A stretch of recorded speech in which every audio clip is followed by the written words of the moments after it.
স্বাগতম জনাইছোঁ মোৰ অন্য এটা নতুন ভিডিঅ'লৈ আৰু আজি উপস্থিত আছোঁ শিৱসাগৰৰ মেটেকাত আৰু আপোনালোকে এয়া যে দৃশ্য দেখিছে এয়া হৈ আছে STPL ছিজন 2ৰ প্লেয়াৰ অকশ্যন। আহকচোন চাওঁ ইয়াতে সৰ্বমুঠ 14টা টিমে অংশগ্ৰহণ কৰিছে। জানি আপোনালোকে অতি সুখী হ'ব যে এই টুৰ্ণামেণ্টখন হ'ব শিৱসাগৰত আৰু অসমৰ বাহিৰৰ খেলুৱৈও ইয়াত অংশগ্ৰহণ কৰিব। অহা অক্টোবৰ মাহত এই টুৰ্ণামেণ্টখন অনুষ্ঠিত হ'ব। 7979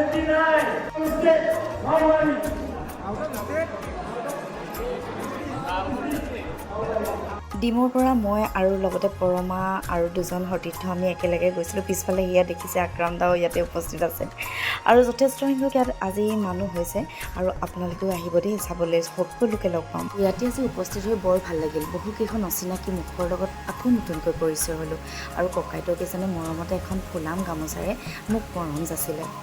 ইমান এটা সুন্দৰ পৰিৱেশলৈ মোকো নিমন্ত্ৰণ কৰাৰ কাৰণে শিৱসাগৰ ইউনাইটেড ইউথ ক্লাবক মোৰ অন্তৰৰ পৰা কৃতজ্ঞতা জ্ঞাপন কৰিছোঁ আৰু আজিৰ ভিডিঅ'টো ইমানতে ৰাখিছোঁ।